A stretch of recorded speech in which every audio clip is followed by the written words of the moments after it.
پھر یہ ہوتا ہے کہ جب آپ فورن کنٹری میں جاتے ہیں تو ایک رسک تو ہے کہ آپ کو اس کنٹری کے بارے میں نہیں معلوم ہے، کہ اس کے ریگولیشنز کے بارے میں نہیں معلوم ہے، کلچر کے بارے میں نہیں معلوم ہے، کمپٹیٹرز کے بارے میں نہیں معلوم ہے، سپلائرز کے بارے میں نہیں معلوم ہے، سپلائی چین نیٹ ورک کے بارے میں نہیں معلوم ہے. تو اس کا ایک محفوظ طریقہ یہ ہوتا ہے کہ آپ جوائنٹ وینچر کر لیں. ٹھیک ہے، جیسے ٹوئیٹا جب پاکستان میں آیا تو ٹوئیٹا کے پاس پیسوں کی کوئی کمی ہے، لیکن اس نے حبیب گروپ کے ساتھ جوائنٹ وینچر کر کے انڈس موٹرز بنایا. تو ٹوئیٹا نے اپنی ٹیکنیکل ایکسپرٹیز دی، ڈیزائن ایکسپرٹیز دی، مارکیٹنگ ایکسپرٹیز دی، اور حبیب گروپ نے اپنا پیسہ لگایا اور ٹوئیٹا نے بھی لگایا. اور حبیب گروپ کے جو گورنمنٹ کے کنیکشنز ہیں اور ریگولیشنز کو سمجھنا ہے، پاکستانی مارکیٹ کو سمجھنا ہے، سپلائی چین کا نیٹ ورک سمجھنا ہے، وہ ان کے لیے ایڈوانٹیج تھا. تو ٹوئیٹا نے لو رسک آپشن کو یوز کیا کہ جوائنٹ وینچر میں گئے. اور امریکہ میں بھی انہوں نے یہی کیا کہ اگر ہم خود اکیلے جائیں گے تو ہو سکتا ہے کہ امریکنز ہمارے اوپر طرح طرح کے ریگولیشنز لگا دیں یا پرابلم ہو ہمیں، کیونکہ ہمارا ہوم کنٹری تو ہے نہیں. تو انہوں نے فورڈ کے ساتھ جوائنٹ وینچر کر لیا، کمپٹیٹرز کے ساتھ جوائنٹ وینچر کر لیا. تو اب جو ہے وہ ایک اسٹرانگ پوزیشن میں ہے اور امریکن مارکیٹ میں آرام سے اپنی پروڈکٹس لانچ کر رہے ہیں. تو یہ ایک طریقہ ہوتا ہے جس سے آپ کا رسک لو ہو جاتا ہے. اس کے بعد ایک اور طریقہ ہوتا ہے کہ جو جب آپ کسی اور جگہ پروڈکشن کرتے ہیں اور بڑے سائز کی فیکٹری لگاتے ہیں لو کاسٹ کنٹری میں، تو آپ اکنامیز آف اسکیل اچیو کر سکتے ہیں. بہت ساری کنٹریز نے ایسا کیا کہ اپنی مینوفیکچرنگ چائنا میں شفٹ کر دی. یورپ کی بہت ساری کنٹریز نے کیا، امریکہ نے کیا، آپ کو پتہ ہے. تو اس سے کیا ہوا کہ چائنا میں جب بہت لارج اسکیل فیکٹری لگا دی تو وہ اکنامیز آف اسکیل اچیو کرنے کی پوزیشن میں آ گئے. دیکھو کوئی چیز اگر تم 100,000 بنا رہے ہو کراچی میں تو اس کے اوپر سرٹن کاسٹ آئے گی، جو کہ اور جو کاسٹ آف دا پروڈکٹ ہوتی ہے وہ تین چیزوں کا ایڈیشن ہوتا ہے: raw material, labour, direct labour, اور فیکٹری اوور ہیڈ. ان تین چیزوں کو کمبائن کریں تو یہ آپ کی کاسٹ آف دا پروڈکٹ ہوتی ہے. جب آپ 1,00,000 پروڈکٹ کے لیے را مٹیریل خریدیں تو آپ کا نیگوسیشن اسٹائل ڈفرینٹ ہوتا ہے. بٹ اگر آپ 10 ملین پروڈکٹس کے لیے را مٹیریل پرچیز کرنے جائیں گے تو سپلائر بھی آپ کو ڈسکاؤنٹ دے دے گا نہیں دے گا. جہاں پہ آپ کو ایڈوانٹیج مل گیا، آپ کی را مٹیریل کی پرائس کم ہو گئی. پھر آپ جس کنٹری میں گئے ہیں وہاں پہ ڈائریکٹ لیبر بھی چیپ ہے تو وہ بھی کم ہو گیا آپ کا. اچھا، پھر فکسڈ اوور ہیڈ میں بہت ساری چیزیں ہوتی ہیں، وہ چیزیں جو ڈائریکٹلی آپ پروڈکشن سے ریلیٹ نہیں کر سکتے. جیسے مثال کے طور پر کوئی پروڈکٹ بنا ہے تو الیکٹریسٹی کا بل تو آیا ہے، لیکن اب الیکٹریسٹی کا بل تو سارے پروڈکٹس کے بننے میں آیا ہے. اس کو ڈسٹریبیوٹ کرنا ہے کہ اس پروڈکٹ کو بنانے میں کتنا الیکٹریسٹی کا بل کنزیوم ہوا یا گیس کا بل کنزیوم ہوا. ٹھیک ہے، اس طرح کی ساری چیزوں کو وہ فیکٹری اوور ہیڈ میں ڈال دیتے ہیں. اور فیکٹری اوور ہیڈ بھی جب آپ اکنامیز آف اسکیل کرتے ہیں تو کم ہو جاتا ہے. ایک فیکٹری کے اندر آپ 1,00,000 چیزیں بنائیں تو فیکٹری اوور ہیڈ زیادہ ہوگا، اور ایک فیکٹری کے اندر 10,00,000 پروڈکٹس بنائیں تو factory overhead per unit کم ہو جائے گا، پر یونٹ کم ہو جائے گا. ٹھیک ہے، ایز اے ریزلٹ آپ کو اکنامیز آف اسکیل اچیو ہوتا ہے، ٹوٹل کاسٹ کم ہو جاتی ہے. اچھا، اکنامیز آف اسکیل بھی کم ہونے کی ایک لمٹ ہوتی ہے. مثال کے طور پر آپ نے 10 ملین پروڈکٹس کے لیے فیکٹری لگائی ہے تو 10 ملین پروڈکٹس اگر آپ پروڈیوس کریں گے تو آپ اکنامیز آف اسکیل اچیو کریں گے. اس سے زیادہ پروڈیوس کرنے کی کوشش کریں گے تو پھر آپ کی کاسٹ بڑھنا شروع ہو جائے گی. کیوں؟ کیونکہ پھر آپ نائٹ شفٹ لگائیں گے، سیٹرڈے سنڈے کو کام کریں گے، آپ زیادہ اپنے لیبر کو پے کریں گے، تو اس وجہ سے آپ کی کاسٹ بڑھ جائے گی. تو اس لیے اکنامیز آف اسکیل بڑھنے کی بھی ایک لمٹ ہوتی ہے. ایسا نہیں ہے کہ آپ یونٹس بڑھاتے چلے جائیں تو اکنامیز آف اسکیل بڑھتا ہی چلا جائے گا، پھر آپ کو دوسرے اسٹیپس لینے پڑتے ہیں. پھر ڈس اکنامیز آف اسکیل آ جاتا ہے، اس کو کہتے ہیں ڈس اکنامیز آف اسکیل. زیادہ اسکیل پہ بنانے پہ آپ کو نقصان ہونا شروع ہو جاتا ہے. اچھا، جب کوئی کمپنی کے بارے میں آپ پاکستان میں سنتے ہیں کہ یہ کمپنی جو ہے انٹرنیشنلی بھی آپ پروڈکٹ سیل کرتی ہے تو آپ اس کمپنی کو اسٹرانگر فیل کرتے ہیں کہ بھائی یہ کمپنی پاکستان میں بھی سیل کر رہی ہے اور پوری دنیا میں بھی سیل کر رہی ہے. تو پوری دنیا میں اس کے کسٹمرز اسے ایکسیپٹ کر رہے ہیں تو پاکستان میں بھی کسٹمرز کو ایکسیپٹ کرنا پڑے گا. تو یہ ان کی جو پریسٹیج ہے وہ انکریز ہو جاتی ہے، ان کا امیج انہانس ہو جاتا ہے، اور آپ کو پتہ ہے کہ برانڈ کے لیے اور امیج انہانسمنٹ کے لیے یہ لوگ کتنے پیسے خرچ کرتے ہیں. تو انٹرنیشنل پروڈکٹ اگر ہے تو آپ زیادہ بہتر اسٹرانگر پوزیشن میں ہوتے ہیں. تو پہلا اب ڈس ایڈوانٹیجز کیا ہیں انٹرنیشنل مارکیٹ پہ جانے کے. اچھا, تو اب یہ دیکھیں آپ کی جو دوسرا وہ جو بات کر رہا ہے کہ ڈس ایڈوانٹیجز کیا ہے. تو پہلا ڈس ایڈوانٹیج تو یہ ہے کہ نیشنلسٹک اگر کوئی گورنمنٹ آ جائے تو وہ آپ کے آپریشنس کو سیز کر سکتی ہے, کنٹرول کر سکتی ہے اور نیشنلائز کر سکتی ہے. 70s میں یہ لہر چلی تھی اور بہت سارے کنٹریز نے, خاص طور پہ انڈیا نے, بہت زیادہ بزنسز کو نیشنلائز کیا تھا. پاکستان نے جو نیشنلائز کیا تھا وہ اپنی لوکل کمپنیز کو کیا تھا, انٹرنیشنل کمپنیز میں سے کسی کو نیشنلائز مجھے یاد نہیں کہ کیا ہو. انٹرنیشنل کمپنیز, ان کی اتنی ہمت نہیں تھی کہ انٹرنیشنل کمپنیز کو نیشنلائز کریں, تو انہوں نے نیشنل کمپنیز کو نیشنلائز کیا تھا. لیکن جب کوئی بہت زیادہ سوشلسٹ قسم کی اور اس طرح کی گورنمنٹ آ جاتی ہے تو کہتے ہیں سب کو نیشنلائز کرو, سب نیشنل ایسٹ ہے, گورنمنٹ ایسٹ ہے. نیشنلائز تو صرف ہمارے یہاں صرف ذوالفقار علی بھٹو نے کیا اور کسی نے نہیں کیا. ہاں, اسکولز نیشنلائز کر دیے اور بہت سارے ادارے نیشنلائز کر دیے, یس. تو وہ ریورژن پاکستان کے لیے کوئی بہت اچھا ثابت نہیں ہوا. بعد میں اس کو پھر دوبارہ آپ نے ٹھیک کرنے کی کوشش کی لیکن ڈیمیج پہنچ چکا تھا. ٹھیک ہے, بھٹو نے بہت سارے اچھے کام کیے ہیں, اس میں کوئی شک نہیں ہے. اٹامک پروگرام لے کر کے آیا ہے, آپ کا شملہ معاہدہ کیا اس نے, اس کے کریڈٹ میں بہت ساری چیزیں ہیں. لیکن یہ والا جو ہے نا, یہ کوئی پاکستان کے لیے فروٹفل ثابت نہیں ہوا.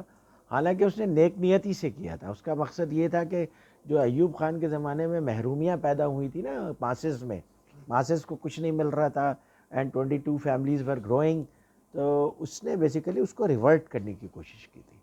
تو وہ اس زمانے میں سوشلزم چل بھی رہا تھا دنیا میں, ہر جگہ بہت پاپولر ہو رہا تھا. تو لیکن وہ اس طرح سے ہم اس کا ایڈوانٹیج نہیں لے سکے سوشلزم کا, جیسے چائنا لے رہا ہے. وجہ اس کی ہے کہ جب آپ نے نیشنلائز کیا تو پھر ساتھ میں آپ کے یہاں کوٹا سسٹم بھی تھا. تو جتنے بھی آپ نے ادارے نیشنلائز کیے اس کے اندر آپ نے میرٹ پہ لوگوں کو اپوائنٹ نہیں کیا, تو اس کی وجہ سے وہ ڈکلائن کی طرف جانا شروع ہو گئے. کرپشن وغیرہ جو بڑھی ہے پاکستان میں وہ 70s کے بعد بڑھی ہے.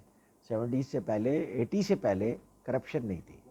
یعنی آپ یہ کہہ سکتے ہیں کہ ضیاء الحق تک کم از کم ٹاپ براس میں کرپشن نہیں تھی, اور تھی تو بہت کم.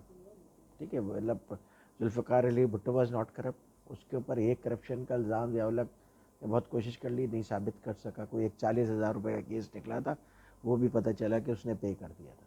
تو ذوالفقار علی بھٹو پہ کرپشن کا کوئی الزام نہیں ہے, ضیاء الحق پہ بھی نہیں ہے, اس سے پہلے بھی جتنے لیڈرز ہیں ان کے اوپر نہیں ہے. یہ کرپشن کا فینومینا شروع ہوا ہے ضیاء الحق کے بعد, ٹاپ لیول پہ.